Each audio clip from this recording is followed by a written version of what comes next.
Hai, Assalamualaikum warahmatullahi wabarakatuh. Salam guru penggerak. Mari kita jadi pembelajar yang tergerak, bergerak, dan menggerakkan. Perkenalkan, saya Mar'atus Solihah, CGP Angkatan 7, Kabupaten Tangerang. Berikut ini adalah diseminasi penerapan budaya positif yang sudah saya laksanakan.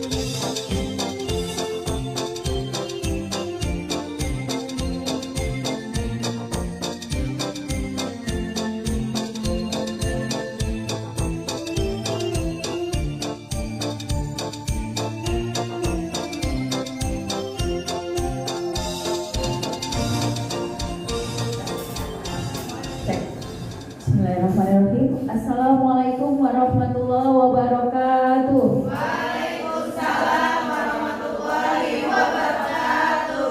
Selamat sore semuanya. Salam dan bahagia. Salam.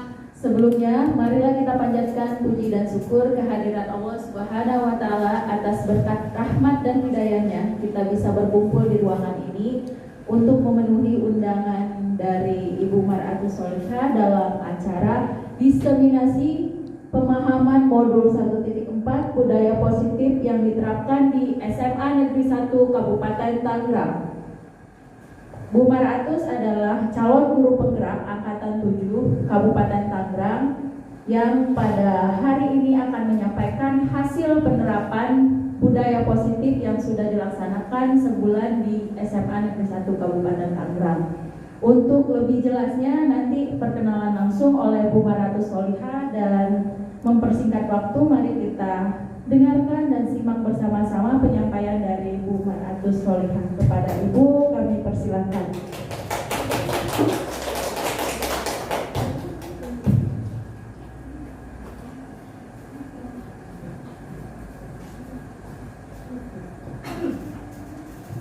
Terima kasih atas kesempatannya Ibu Erni. Mohon izin Bapak Ibu, masih semangat di sore hari ini? Semangat, alhamdulillah kalau begitu. Baik, perkenalkan, saya Mar'atus Solihah, CGP Angkatan 7 Kabupaten Tangerang. Di sini saya akan melaksanakan diseminasi penerapan budaya positif yang sudah dilaksanakan di SMA Negeri 1 Kabupaten Tangerang. Semoga dengan adanya diseminasi ini bisa menambah wawasan, bisa Bapak Ibu implementasikan di sekolah, ya. Baik, langsung saja Bapak Ibu, di sini ada pendidikan guru penggerak. Biasanya di sana ada fasilitator. Dan fasilitator saya itu adalah Ibu Emis Yohana. Kemudian Ibu Anissa Fitrah Paujia sebagai pengajar praktik, dan CGP-nya adalah saya sendiri, Mar'atus Solihah. Salam kenal Bapak Ibu semuanya. Kalau saya bilang salam guru penggerak, Bapak Ibu tolong jawab salam, ya. Oke. Salam guru penggerak. Semoga Bapak Ibu di sini bisa menjadi pembelajar yang tergerak, bergerak, dan menggerakkan. Baik, untuk diseminasi hari ini ada topik yang akan dibahas. Yang pertama yaitu disiplin positif dan nilai-nilai kebajikan universal. Kemudian yang kedua teori motivasi, hukuman dan penghargaan serta restitusi. Yang ketiga keyakinan kelas. Keempat kebutuhan dasar manusia dan dunia berkualitas. Kelima, restitusi dari 5 posisi kontrol. Dan yang keenam adalah segitiga restitusi. Baik, selanjutnya Nah, yang pertama di sini ada eksplorasi konsep pembelajaran 1, disiplin positif dan nilai-nilai kebajikan universal. Nah, Bapak Ibu, apa sih budaya positif? Nah, budaya positif adalah nilai-nilai keyakinan dan kebiasaan-kebiasaan di sekolah yang berpihak kepada murid agar murid tersebut berkembang, bisa kritis, penuh hormat dan bertanggung jawab ya Bapak Ibu. Nah, di sini saya punya pertanyaan. Ada pertanyaan pemantik, menurut Bapak Ibu setuju atau tidak setuju? Pertama, hukuman dapat mendisiplinkan anak. Tidak. Menurut Bapak Ibu setuju? Tidak. Tidak setuju ya. Baik, yang kedua, pemberian hukuman dengan hasil positif seperti membaca atau membersihkan halaman sekolah dapat meningkatkan disiplin anak. Setuju atau tidak? Gimana Ibu Eka? Masih berpikir? Gimana ya? Setuju atau tidak Ibu yang lain? Tidak ya, ini masih dalam bentuk hukuman. Kemudian yang ketiga, memberi penghargaan dapat meningkatkan motivasi belajar anak. Belum tentu. Iya, misalkan Bapak Ibu di kelas, yo siapa yang mau presentasi, Ibu kasih coklat atau Ibu kasih poin, nah itu masih dalam motivasi eksternal ya. Selanjutnya, nah di sini ada perubahan paradigma. Kegiatan kepalang tangan. Mungkin dari Bapak Ibu supaya tidak ngantuk, ada yang bisa bantu saya untuk ke depan? Bu Eka? Gimana Bu Eka? Ibu yang sebelah sana. Oh, Ibu Eka lagi lemas, sudah sore kayaknya ya. Ibu Dewi Opli. Ya silakan Ibu Dewi Opli. Bisa bantu saya Ibu Dewi? Nah, di sini Bapak Ibu ada kegiatan kepalang tangan. Ada A dan B. Anda dan teman Anda. Ini saya dengan Ibu Dewi ya. Sobeklah secari kertas karena di sini ada tisu. Kita gunakan tisu ya Bapak Ibu. Kemudian Ibu Dewi tuliskan hal yang berharga di tisu ini. Luar biasa.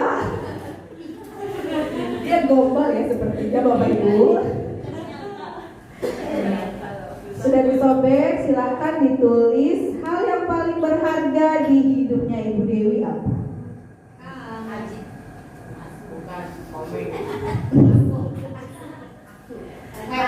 Silakan kepalkan tisu tersebut. Nah, kemudian letakkan di salah satu tangan Ibu Dewi ya, genggam dengan erat. Genggam tanganku gitu ya. Malah bernyanyi ya. Nah, kemudian teman Anda saya mencoba dengan sekuat tenaga untuk mencari cara agar Bu Dewi membuka kepala tangan itu. Saya bisa merayu, saya bisa mengancam Ibu Dewi.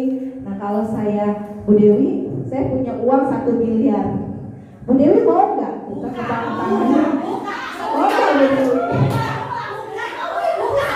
Karena uang yang nggak ada, jadi tidak mau. Oh gitu. Berarti Bu Dewi tidak mau buka kepala tangannya ya? Kalau ada duitnya, Iya. kalau ada duitnya baru. Wah, ini labil juga ya ternyata. Nah, karena Ibu Dewi tidak mau, coba saya rayu lagi. Ibu Dewi yang cantik sekali. Ibu Dewi, boleh nggak saya lihat kepala tangannya? Ada apa sih? Ada tisu. Isinya apa ya? Dewi deh. Wah, Bu Putri. Rahasia. Oke, rahasia, baik. Ternyata Ibu Dewi tidak mau membuka kepala tangannya. Nah, inilah yang dinamakan kontrol diri Ibu Dewi, tidak bisa dipengaruhi oleh orang lain.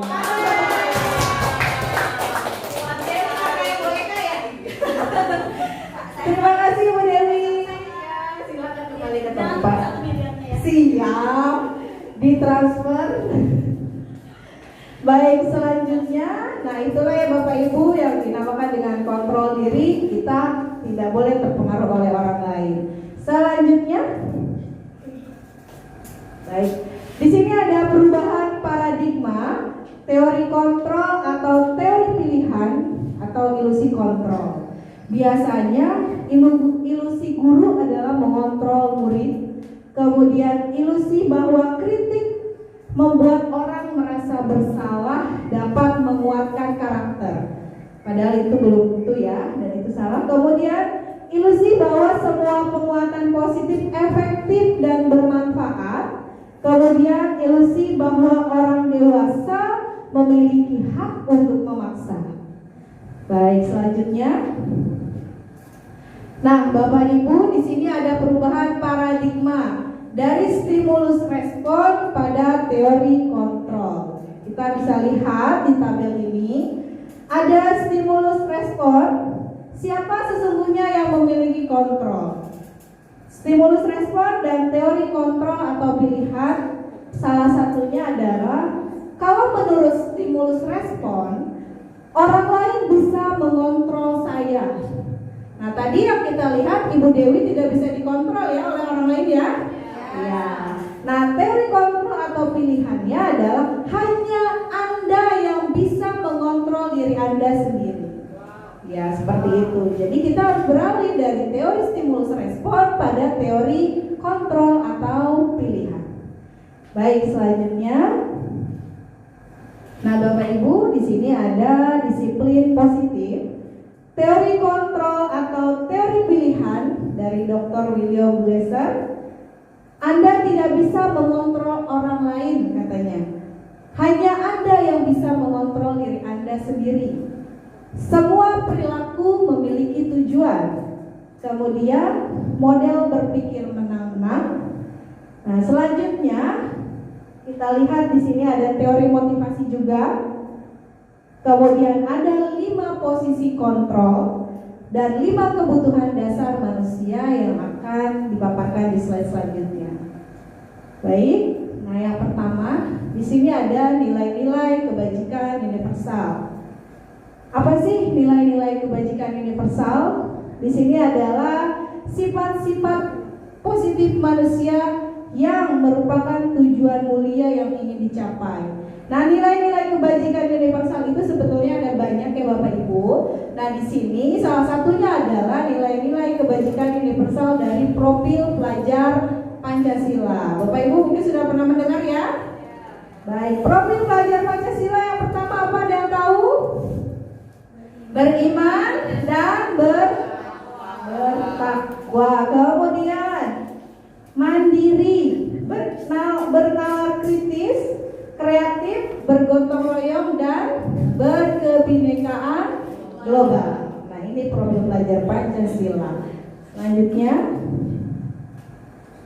nah baik, selanjutnya ada eksplorasi konsep pembelajaran 2, teori motivasi, hukuman, penghargaan, dan restitusi.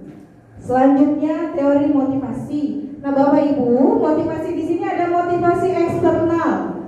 Contoh, untuk menghindari ketidaknyamanan atau hukuman.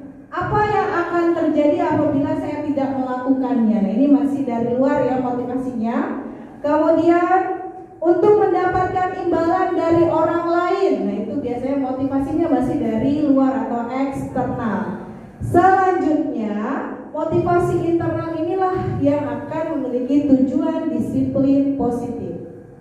Untuk menghargai diri sendiri, saya akan menjadi seperti apa. Jadi motivasi internal ini ada dari dalam diri sendiri ya. Selanjutnya, nah di sini Bapak Ibu pasti tahu ada Ki Hajar Dewantara ya. Merdeka menurut Ki Hajar Dewantara itu apa sih? Kita lihat Bapak Ibu. Merdeka itu artinya tidak hanya terlepas dari perintah, tetapi juga cakap buat memerintah diri sendiri. Nah, ini dari Ki Hajar Dewantara ya Bapak Ibu. Selanjutnya, nah apa sih tujuan dari disiplin positif? Yang pertama tujuannya adalah untuk menanamkan motivasi tentunya pada murid-murid kita sendiri, yaitu untuk menjadi orang yang mereka inginkan dan menghargai diri sendiri. Tujuan dari motivasi, tujuan dari disiplin positif yang berlandaskan nilai-nilai kebajikan tentunya. Dan nilai-nilai kebajikan itu tadi yang sudah dibahas di awal adalah mengenai profil pelajar Pancasila. Selanjutnya, nah ini dihukum oleh penghargaan. Bapak Ibu pernah mendengar sebelumnya? Pernah ya, dihukum oleh penghargaan. Jadi seperti yang tadi di awal saya bilang bahwa dihukum oleh penghargaan.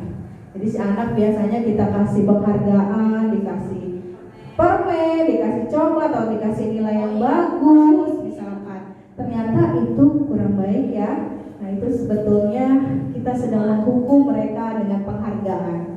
Kita lihat penghargaan di sini ternyata menurunkan kualitas Bapak Ibu. Kemudian penghargaan mematikan kreativitas. Selanjutnya penghargaan mengurangi motivasi intrinsik. Jadi menurut teori ini bahwa ketika kita memberikan penghargaan itu dari anak bukan motivasi intrinsik yang muncul, tapi motivasi eksternalnya. Ya. Jadi harusnya biarkan dia seperti di poin 3, biarkan dia munculkan, kembangkan motivasi intrinsiknya ya. Selanjutnya, nah Bapak Ibu, di sini saya punya tabel, ada perbedaan hukuman dan konsekuensi. Bapak Ibu bisa lihat di sini.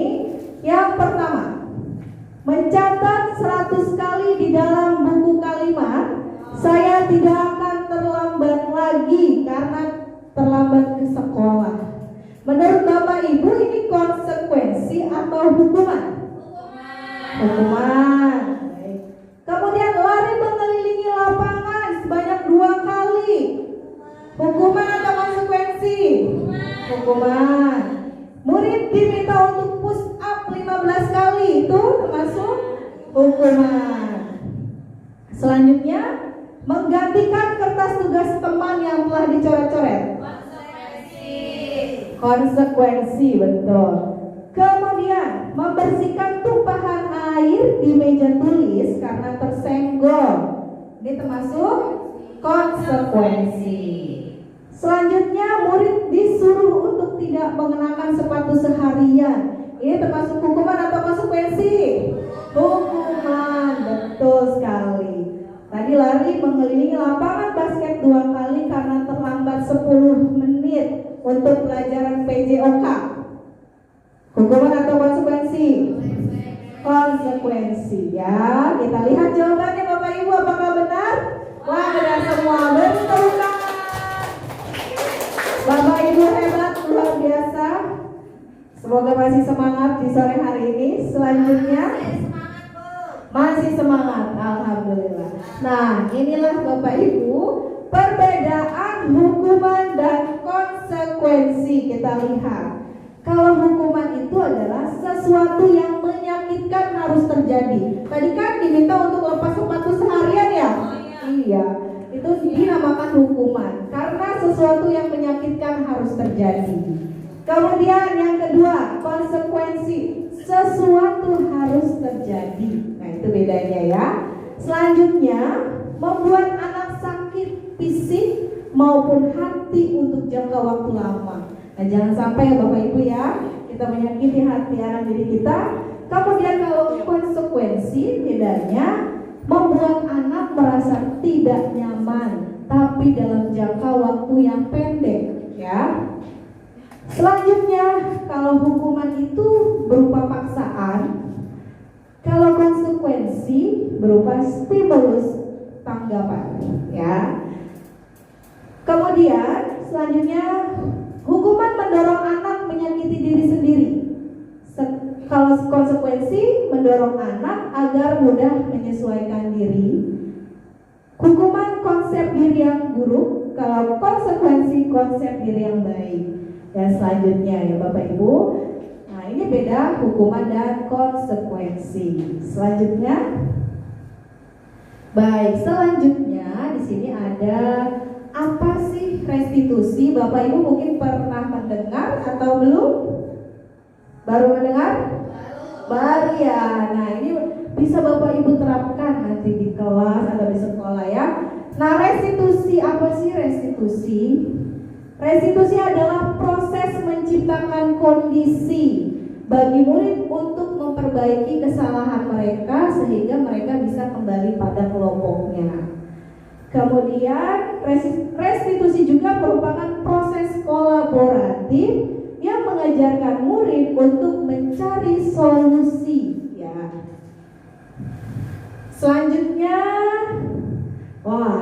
sebelum ke identitas gagal dan identitas sukses dari hukuman, konsekuensi, dan restitusi, bagaimana kita kalau ice breaking terlebih dahulu? Oke. Bisa ya Bapak Ibu?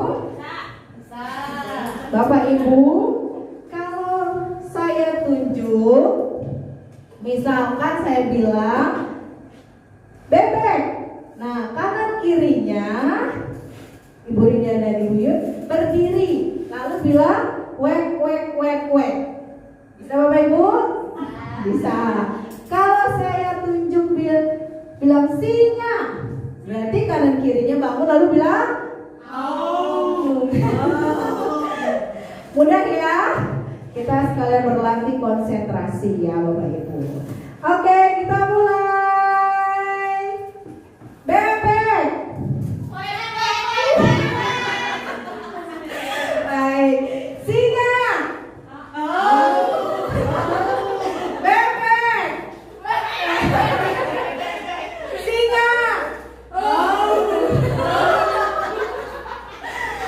Bebek. Singa. Oke Bapak Ibu, terima kasih tepuk tangan. Terima kasih Bapak Ibu ya untuk peregangan supaya tidak ngantuk ya Bapak Ibu ya. Betul begitu Ibu? Baik, di sini kita lanjutkan. Ada identitas gagal dan identitas sukses. Ketika kita memberikan hukuman, tentu itu adalah bisa membuat anak menjadi identitasnya gagal. Selanjutnya, identitas sukses itu bisa menggunakan tadi konsekuensi atau restitusi ya. Contoh di sini, identitas gagal berupa hukuman itu sesuatu yang menyakitkan harus terjadi seperti yang tadi sudah dijelaskan. Konsekuensi sesuatu harus terjadi, sedangkan restitusi adalah pilihan. Nanti kita bisa lihat yang lebih baik yang mana antara hukuman, konsekuensi atau restitusi. Baik, selanjutnya. Nah, selanjutnya ada keyakinan kelas di pembelajaran ketiga ini. Bapak Ibu pernah menerapkan keyakinan kelas atau peraturan kelas? Peraturan kelas ya. Nah, sekarang kita lihat supaya Bapak Ibu ada wawasan yang lain. Kita lihat bentuklah keyakinan kelas. Bapak Ibu saya tanya, mengapa sih tidak peraturan kelas? Kenapa harus keyakinan kelas? Nah, sekarang saya punya pertanyaan. Mengapa Bapak Ibu ketika berkendara menggunakan sepeda motor, Bapak Ibu menggunakan helm? Kenapa? Supaya selamat, betul. Dan nilai keselamatan itulah yang diyakini oleh Bapak Ibu kan? Ya, betul. Nah, nilai keselamatan itulah yang dinamakan dengan keyakinan. Nah, sekarang kita buat keyakinan kelasnya. Keyakinan kelas ini bisa mendukung motivasi intrinsik siswa ya. Kalau peraturan kelas biasanya berupa serangkaian kalimat-kalimat negatif. Tapi kalau keyakinan kelas itu bisa berupa kalimat-kalimat positif ya, yang bisa diingat oleh siswa. Jadi tidak hanya serangkaian peraturan kelas yang panjang gitu, tidak ada artinya ya.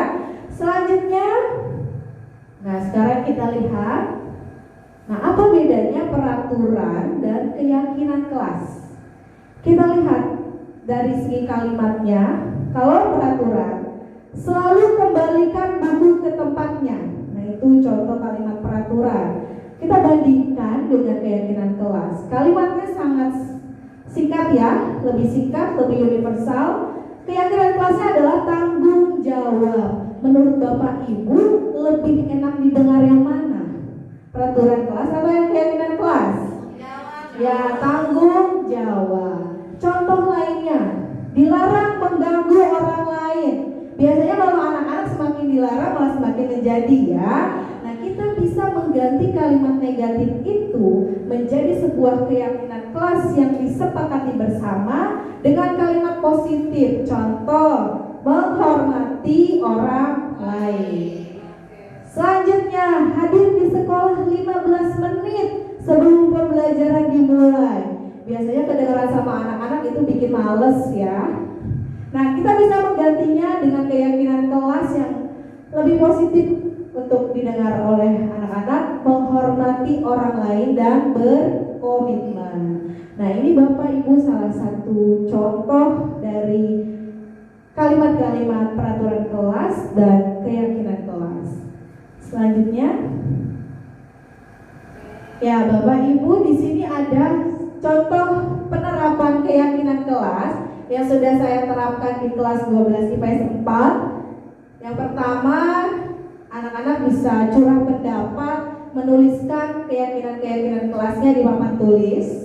Setelah itu mereka membuat keyakinan kelasnya, lalu mereka menempelkan keyakinan kelasnya satu persatu. Lalu mereka tanda tangani keyakinan kelasnya. Di sini anak-anak membuat yang pertama adalah disiplin, ya. Kemudian ada menerapkan 5S, kemudian berkomitmen pada tugas, kemudian mengambil keputusan dengan musyawarah. Nah, ini adalah hasil dari keyakinan kelas 12 IPS 4. Nah, ini salah satu contohnya. Bapak Ibu nanti bisa menerapkan di kelas mengenai keyakinan kelas bersama-sama dengan putra-putri atau anak didik Bapak Ibu ya. Baik, selanjutnya. Nah, yang selanjutnya ada eksplorasi konsep pembelajaran 4 kebutuhan dasar manusia. Selanjutnya, kebutuhan dasar manusia. Yang pertama ada yang namanya bertahan hidup ya. Jadi kebutuhan dasar manusia itu Bapak Ibu yang pertama bertahan hidup. Kemudian yang kedua penguasaan.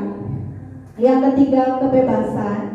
Kemudian kesenangan dan yang kelima cinta kasih. Rasa memiliki dan dimiliki, cinta kasih atau perhatian. Biasanya mungkin Bapak Ibu di kelas bisa menemukan anak-anak yang kadang suka cari perhatian ya. Contoh misalkan usil pada temannya, kemudian mengambil tempat makan temannya. Nah, seperti itulah. Itu adalah kebutuhan dasar manusia berupa cinta kasih atau perhatian ya. Selanjutnya, next, eksplorasi konsep pembelajaran 5 yaitu 5 posisi kontrol. Nah, kita bisa lihat di sini 5 posisi kontrol kita sebagai guru. Kita bisa menjadi penghukum, bisa menjadi pembuat orang merasa bersalah, bisa menjadi teman, bisa menjadi pemantau, atau bisa menjadi manajer. Kita lihat yang lebih baik yang mana Bapak Ibu. Silakan selanjutnya. Nah, Bapak Ibu, saya punya satu video yang bisa Bapak Ibu lihat. Kita akan melihat 5 posisi kontrol dari video ini. Silakan disimak Bapak Ibu. Salam bahagia Ibu dan Bapak guru hebat. Dalam penerapan disiplin positif restitusi, salah satu program yang dikembangkan adalah 5 posisi kontrol. 5 posisi kontrol dalam restitusi adalah proses perjalanan seorang pendidik agar dapat mengenali dirinya.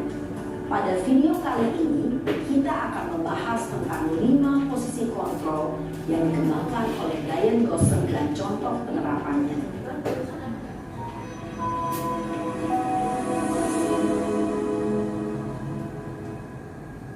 Lima posisi kontrol itu adalah 1. Posisi penghukum. 2. Posisi pembuat merasa bersalah. 3. Posisi teman. 4. Posisi pemantau. Bapak Ibu, di sini ada 5 posisi kontrol. 5. Posisi manajer. Untuk lebih lebih memahami kelima posisi tersebut, mari kita saksikan kasus Naren yang terlambat hadir 20 menit di sekolah dan melihat bagaimana kelima posisi kontrol dalam menghadapi masalah tersebut. Yang pertama di sini ada posisi penghukum, ya.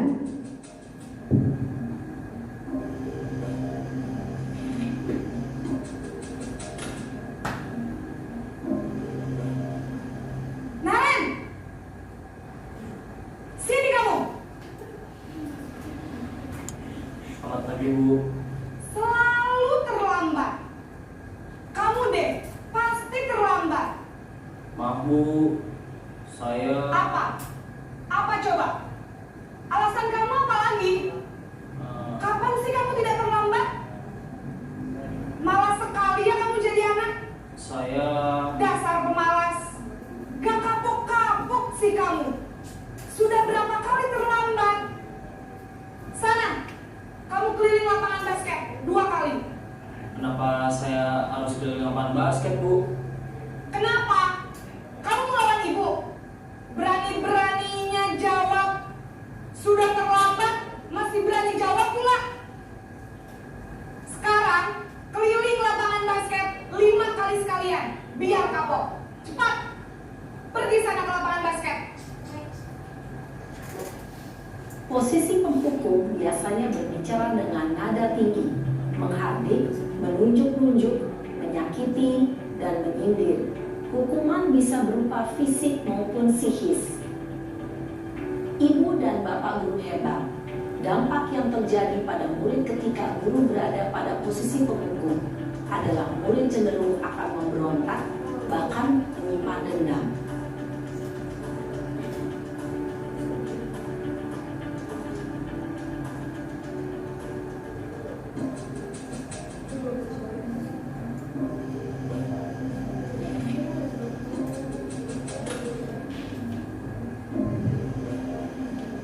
Naren!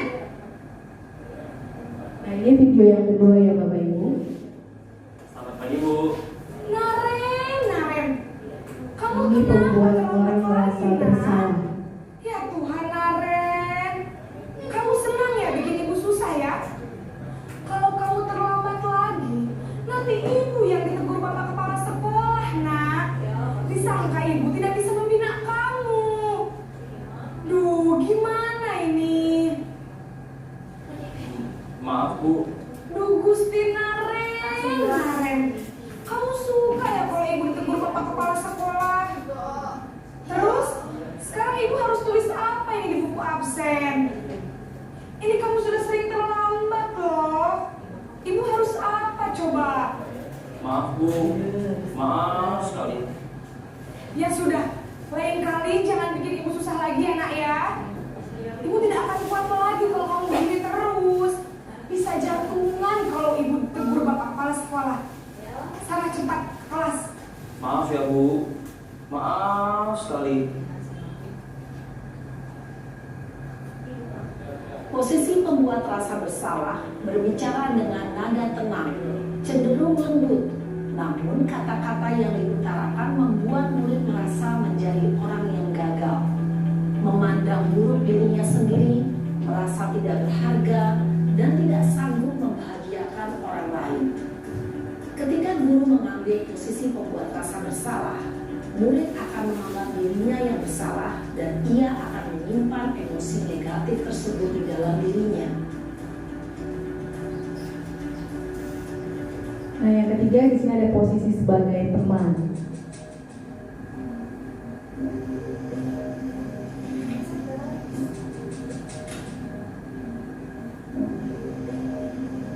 Naren! Aduh, lagi kata si Naren. Selamat pagi, Bu. Wah, sudah jam berapa ini nak? Terlambat lagi ya sayang. Iya, Bu. Habis ibu saya lupa membangunkan saya, Bu. Kamu malah menyalahkan ibu kamu. Kamu bukannya anak yang larinya paling kencang. Kok terlambat sih? Iya, Bu. Saya memang terlambat bangun tadi. Jadi, biarpun saya lari kencang, tetap gak kekejar Bu. Ya sudah sana, nanti lain kali larinya lebih kenceng lagi ya, biar gak terlambat lagi. Bikin seneng ibu, demi ibu, bisa kan? Bisa lah Bu. Ya sudah sana masuk kelas, ibu beresin urusan absen kamu. Kamu ini ada-ada saja. Dalam posisi teman, guru berbicara dengan nada suara ramah, akrab, cenderung bersenda gurau untuk menjaga suasana tetap santai. Murid akan merasa senang, aman, dan akrab dengan guru. Identitas yang tercipta adalah identitas sukses atau berhasil. Namun, perlu diingat, karena ini masih dorongan eksternal, maka ada faktor ketergantungan dari murid kepada orang tertentu. Di sini, guru absennya, sehingga di lain waktu, murid bisa berperilaku baik, namun hanya kepada orang-orang tertentu saja.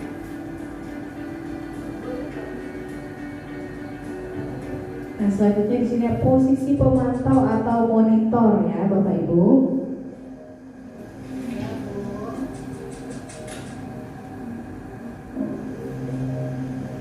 Naren!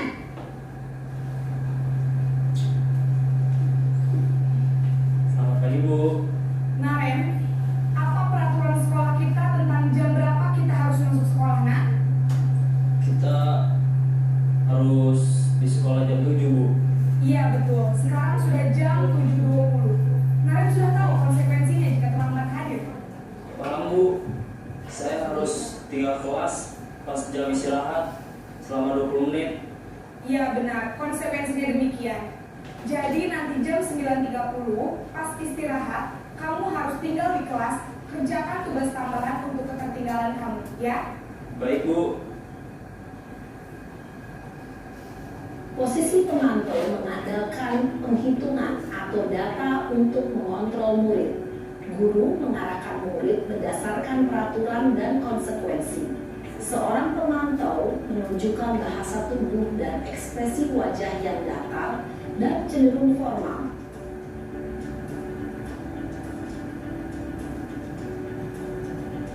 Nah, yang terakhir di sini ada posisi manajer.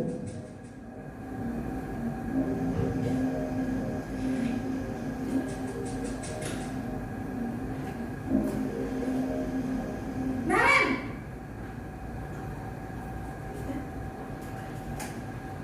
Selamat pagi Bu.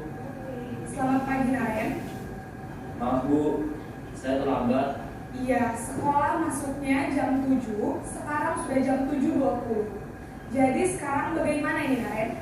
Maaf Bu, saya lupa setel alarm saya semalam. Baiklah, menurut kamu, keyakinan sekolah yang mana yang perlu kamu tingkatkan? Menghargai diri sendiri dan orang lain mungkin ya Bu. Setuju. Jadi, apakah Naren meyakini prinsip saling menghormati tersebut? Iya Bu, saya meyakininya. Apakah Naren bersedia memperbaiki masalah keterlambatan ini? Bersedia Bu. Bagaimana kamu akan memperbaiki masalah keterlambatan ini? Saya akan coba untuk tidak lupa menyetel alarm saya Bu. Baik, kalau Naren lupa menyetel alarm di rumah, ada orang yang kira-kira bisa bantu mengingatkan tidak? Ada Bu, kakak saya, Kak Emma. Ada lagi selain Kak Emma? Selain Kak Emma, ada ibu saya. Baik, jadi yang mengingatkan Naren adalah Kak Emma dan ibu kamu ya? Kira-kira akan mulai setel alarm kapan nih Naren? Setelah pulang sekolah, akan segera saya lakukan. Baik, jadi Naren akan setel alarm untuk bangun besok pagi dan akan diingatkan oleh kakak dan ibunda Naren ya. Ada lagi yang mungkin perlu dilakukan Naren agar tidak terlambat bangun lagi. Tidak ada Bu. Baik Naren, terima kasih untuk kerjasama kamu. Sekarang kamu perlu kembali ke kelas untuk belajar. Baik Bu, terima kasih. Posisi manajer adalah posisi kontrol yang disarankan untuk membimbing murid memiliki sikap disiplin yang positif, yaitu murid yang mandiri, bertanggung jawab, dan dapat memecahkan masalah. Tujuan dari posisi ini adalah agar murid dapat berefleksi atas tindakannya. Guru akan terus memberikan pertanyaan-pertanyaan bermakna sehingga membuat murid dapat belajar dari kesalahannya dan mencari sebuah solusi untuk menyelesaikannya. Ibu dan Bapak guru hebat, setelah mengamati adegan kelima posisi kontrol tadi, kira-kira posisi mana yang paling ideal? Posisi mana yang dapat menunjang motivasi intrinsik murid? Ya, tentu posisi manajer. Posisi ini memang posisi ideal dan ingin dituju setiap pendidik. Pada posisi inilah, guru dapat menerapkan disiplin positif yang berpihak pada murid, yang memerdekakan murid. Perjalanan seorang pendidik tentunya tidak mudah untuk sampai pada posisi seorang manajer. Namun, tujuan kita pasti, yaitu menciptakan murid-murid yang mandiri, merdeka, dan bertanggung jawab. Semoga penggambaran 5 posisi kontrol yang telah diperlihatkan ini dapat menjadi ajang refleksi bagi kita semua, agar dapat terus mengasah dan menerapkan disiplin positif yang memerdekakan murid. Mari terus berlatih dan bersemangat. Selamat menerapkan. Salam dan bahagia Ibu dan Bapak guru hebat.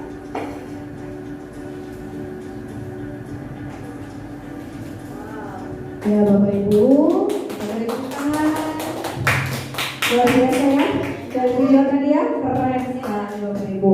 Nah dari video tadi Bapak Ibu mungkin pernah ya menjadi penghukum, menjadi seorang teman, menjadi anak merasa bersalah, kemudian pemantau atau manajer. Tapi sebaiknya yang disarankan tadi apa Bapak Ibu? Manajer. Iya betul sekali manajer. Saya pindah ya supaya lebih enak ya Bapak Ibu.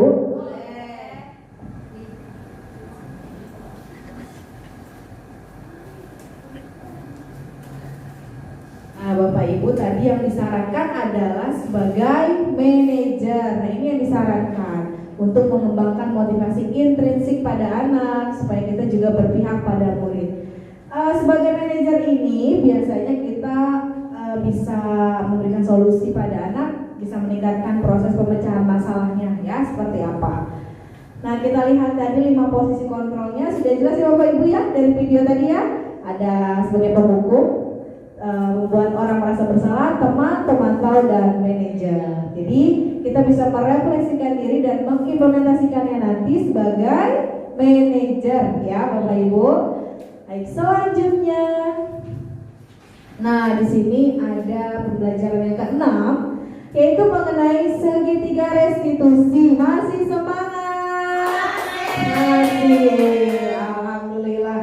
Baik, selanjutnya mengenai segitiga restitusi.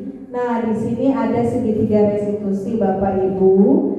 Yang pertama yaitu mengenai menstabilkan identitas ya. Menstabilkan identitas, kemudian validasi kebutuhan.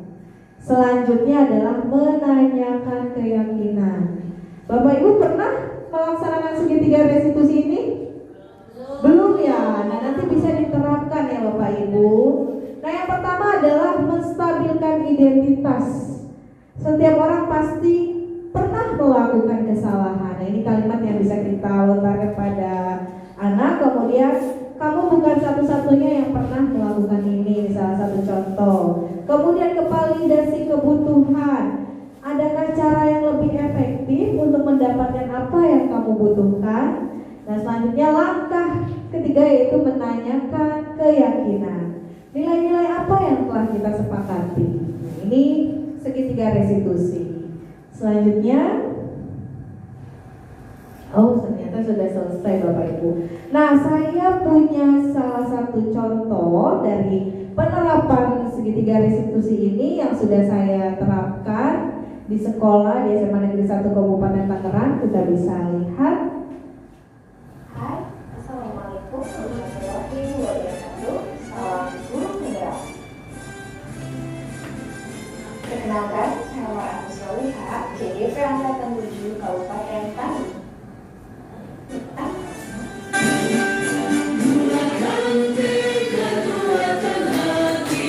Nah, ini salah satu aksi nyata yang pernah saya terapkan mengenai segitiga restitusi ya.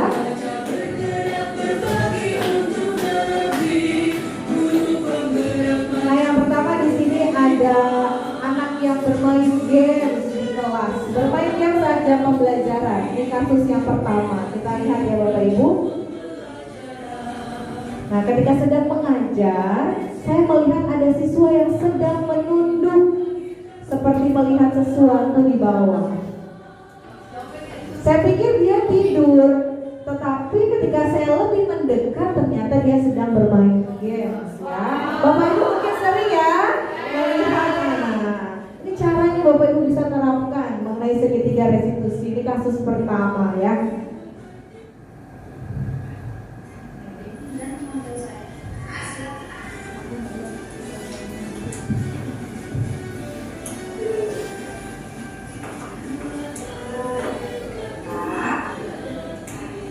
Nah, yang pertama di sini ada menstabilkan identitas. Yang tadi ya. Apa yang bisa terjadi? Dan saya memang naik ke saat pada 2019 karena saya merasa sangat paksa. Kenapa yang membuat saya ada hal lain? Sebenarnya saya memang tidak bermaksud memiliki tapi kenapa? Saya dulu merasa sangat bosan dan dulu sehingga saya tidak fokus terhadap apa yang disampaikan saat pelajaran langsung. Nah, di sini kita mencari siapa yang salah untuk kesini. Kita mencari yang saya bersama untuk memperbaiki situasi. Divalidasi tindakan ya Bapak Ibu. Tapi bukan pasti ada alasannya banget.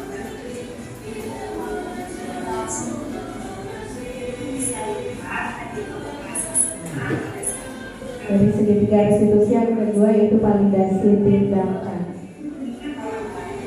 Sehingga teman-teman tergabung dengan poin yang ada di dan tadi saya terlalu terbawa suasana saat bermain game sehingga saya tidak memperhatikan keadaan sekitar saya yang mengganggu teman-teman saya semua.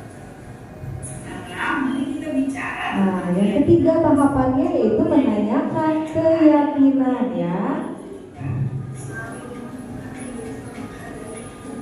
Betul sekali. Kamu masih ingat dengan keyakinan kelas kita kan? Baik, apakah kamu dengan bermain games itu kamu sudah menghormati orang lain? Sudah menghormati diri kamu sendiri? Kira-kira apa langkah yang akan kamu lakukan? Setelah ini saya akan minta maaf secara khusus terhadap teman saya terhadap lingkungan yang telah terganggu atas kembalinya saya dan saya tidak berpikir yang seperti itu. Terima kasih kamu sudah mau melakukan cara yang terbaik sehingga kamu bisa menguji kapan kamu melakukannya. Setelah ini ketika saya berdua kelas saya akan meminta maaf terhadap teman-teman juga mengingatkan mereka agar tidak melakukan hal yang sama seperti itu. Semoga kamu menjadikan yang lebih bahwa taat aturan dan lebih hebat lagi ya. Nah, itu Bapak Ibu salah satu contoh kasus ya dari penerapan segitiga restitusi yang sudah saya terapkan. Di bagian akhir mungkin ada refleksi dari siswa tersebut. Ya, kita lihat bagian akhirnya Bapak Ibu. Nah, ini dia. Menurut siswa penerapan segitiga restitusinya kita lihat.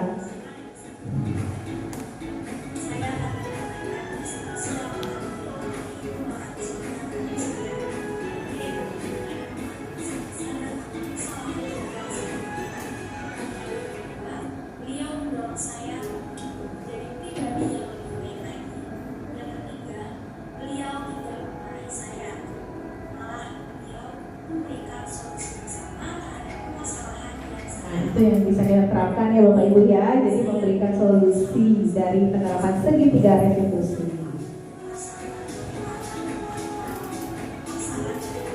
Tanpa paksaan dari pihak manapun katanya.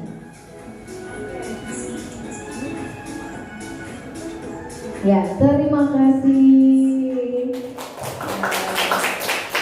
Semoga Bapak Ibu bisa menerapkannya nanti di kelas ya Bapak Ibu ya. Amin.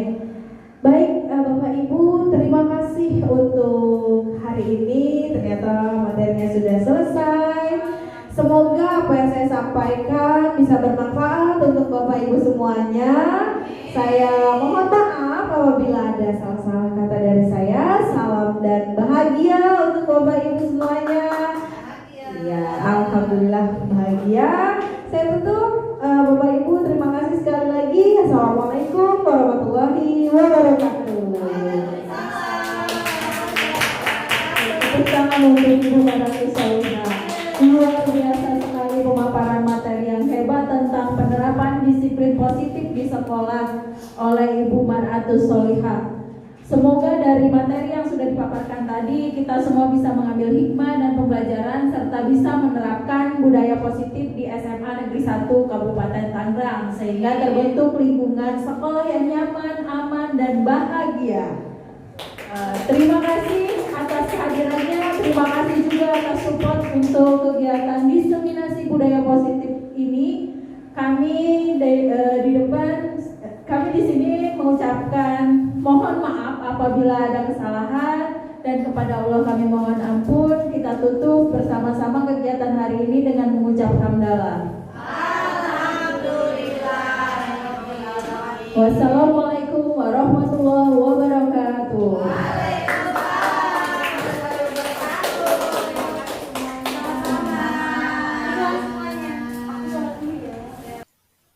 Berikut ini adalah contoh implementasi budaya positif yang sudah saya terapkan di sekolah di SMA Negeri 1 Kabupaten Tangerang. Contoh penerapan kegiatan membuat keyakinan kelas yang sudah saya terapkan.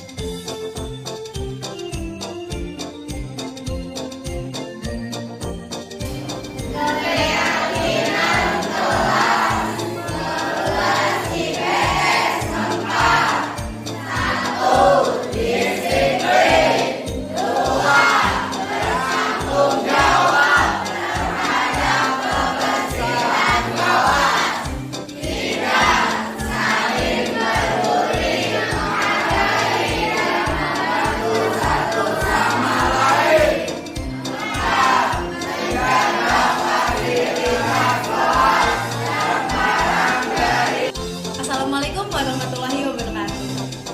Halo, perkenalkan nama saya Hanifah Niswari. Saya sangat senang dengan membuat keyakinan kelas. Menurut saya, keyakinan kelas itu penting karena dengan keyakinan kelas kita dapat menumbuhkan nilai-nilai dan budaya positif. Terima kasih.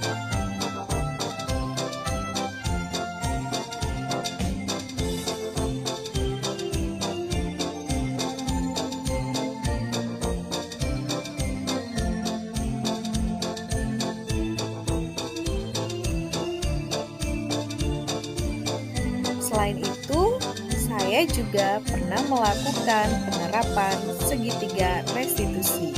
Dalam kasus ketika anak pernah melakukan kesalahan bermain games pada saat jam pelajaran.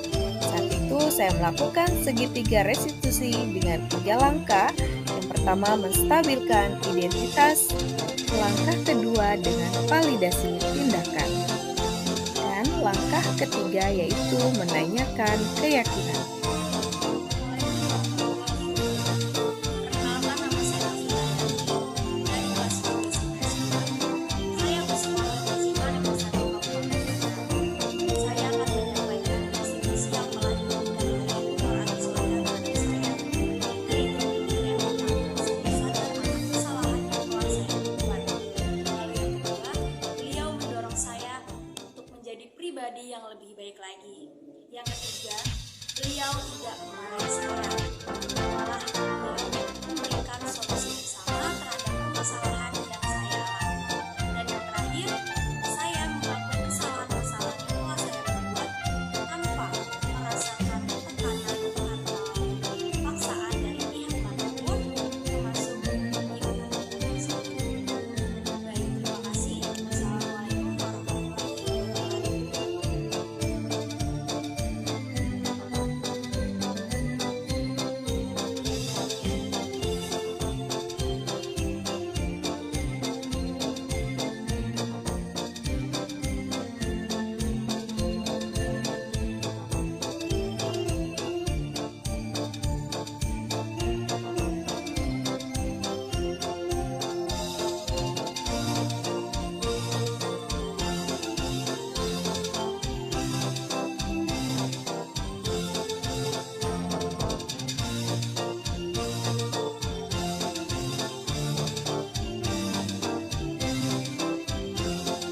Assalamualaikum warahmatullahi wabarakatuh.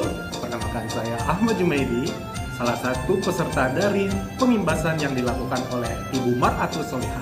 Dari pengimbasan yang sudah dilakukan, saya mendapatkan banyak ilmu yang bisa saya terapkan di dalam kelas, terutama tentang pembentukan keyakinan kelas, kemudian juga tentang segitiga restitusi yang bisa saya terapkan langsung di dalam kelas saya. Itulah respon dari saya sebagai salah satu peserta seminar dari Ibu Mar'atus Solihah, CGP Angkatan 7 Kabupaten Tangerang. Terima kasih. Assalamualaikum warahmatullahi wabarakatuh. Assalamualaikum warahmatullahi wabarakatuh. Saya rekan sejawat dari Ibu Mar'atus Solihah. Saya Yuyun Supianti, guru sosiologi SMA Negeri 1 Kabupaten Tangerang. Bu Mar'atus hari ini melakukan pengimbasan tentang penerapan budaya positif yang sangat bermanfaat bagi kami semua. Bagaimana tentang membuat keyakinan kelas dan juga melakukan proses restitusi. Insya Allah kegiatan-kegiatan pengimbasan yang Bu Mar'atus lakukan kepada kami hari ini akan saya lakukan di kegiatan pembelajaran saya selanjutnya. Terima kasih Bu Mar'atus.